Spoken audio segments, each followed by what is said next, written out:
continent a aujourd'hui 2/3 de ses ressources humaines qui ont moins de 35 ans. Les jeunes. Est-ce que nous arriverons donc à leur assurer la formation qu'il faut? Là, j'en doute un peu, parce que l'éducation est une des catastrophes du continent. Mais ces forces qui existent donc, me donnent l'espoir que le continent a un bel avenir et puis il y a tellement de richesses. Il y a tellement de richesses. Seulement, il faut que nous travaillions à avoir des leaders qui ont de l'ambition pour le continent, qui aiment nos peuples.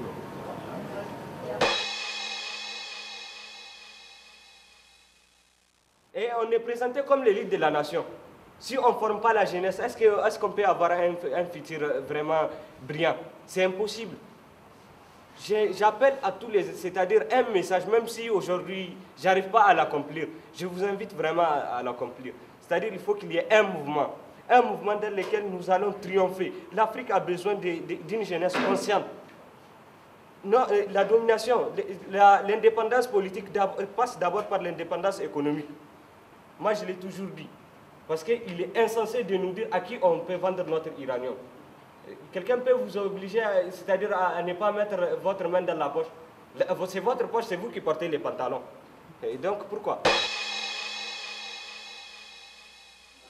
To attend conferences and screen some of the movies and actually kind of receive much more information on theater and television than we are exposed to in our countries, and we're actually having fun here. We realize that African cinema is so unique and nothing else can compare to it, and we are proud to be African.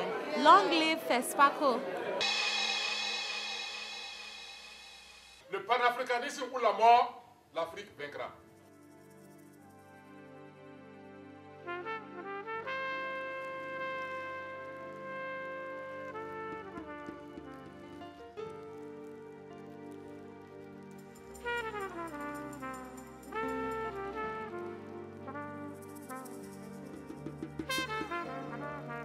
Je porte l'Afrique dans le cœur comme ce cancer qui m'assassine. Envie et jalousie, des sentiments qui nous assomment. Je brûle, sur la terre de mes pères je me cherche. Le monde s'effondre sous mes pieds. Dans les abîmes je m'enlise, accroché à mes racines dans le ciel. Les blessures remplies de sel, dans les pommes je tombe. Tel un fruit comme une fleur qui décore ta tombe. Lynché par l'histoire, vos regards et vos bouches, j'ai le blues. Le soleil me donne une douche, agrippé à mes cordes vocales. Dans mes plaies je descends le temps, dans le creux de la main. Je vais les poncer, dépenser le peu d'espoir qui nous reste. On a voulu montrer une Afrique misérable. Dire qu'avant l'arrivée des Européens, des Arabes, des Asiatiques, nous étions dans la sauvagerie la plus totale. Mais c'est tout simplement parce que l'histoire a toujours été écrite par les vainqueurs. J'ai toujours dit que s'il y a une matière que les nègres négligent, c'est bien l'histoire. L'histoire est une arme de destruction mentale. L'histoire est une arme de destruction mentale. Avec une mauvaise version de l'histoire, vous contrôlez l'émotion d'un peuple. Et aujourd'hui, les Occidentaux, aussi bien les Orientaux, payent des Africains instruits qu'ils ont formés pour faire le sale boulot. Aujourd'hui, ce ne sont plus les Occidentaux qui font le sale boulot. Ce sont les Africains payés, diplômés. Si on veut boire de l'eau potable, mieux vaut aller s'abreuver à la source et non à l'embouchure. L'histoire de l'Afrique s'est déroulée en Afrique. Et seuls les Africains qui vivent en Afrique ou ayant parcouru le continent ont l'habilité d'en parler et d'écrire sur l'histoire de l'Afrique. J'ai parcouru l'Europe de long en large, je connais même mieux l'Europe que l'Afrique. Jamais un institut européen me fera de moi un spécialiste de l'Europe. Comment des Européens qui n'ont jamais mis les pieds en Afrique, qui ne parlent aucune langue africaine, peuvent se considérer comme des spécialistes de l'Afrique?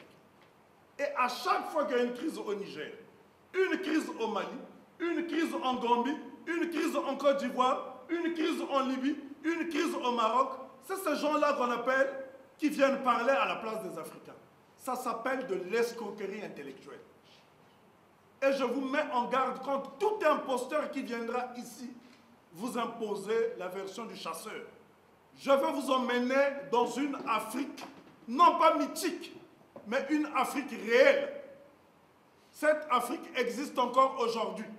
Cette Afrique date avant toutes les religions abrahamiques, avant le judaïsme, avant le christianisme et avant l'islam.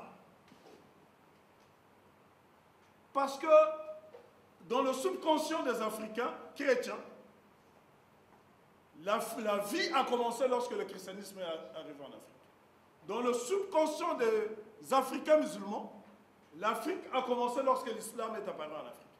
Mais avant que toutes ces grandes religions n'apparaissent en Afrique, il y avait la vie. Il y avait des grands empires. Il y avait des grands érudits. Il y avait des écritures. Il y avait la beauté. Et c'est ça que je vais vous montrer. Vas-y.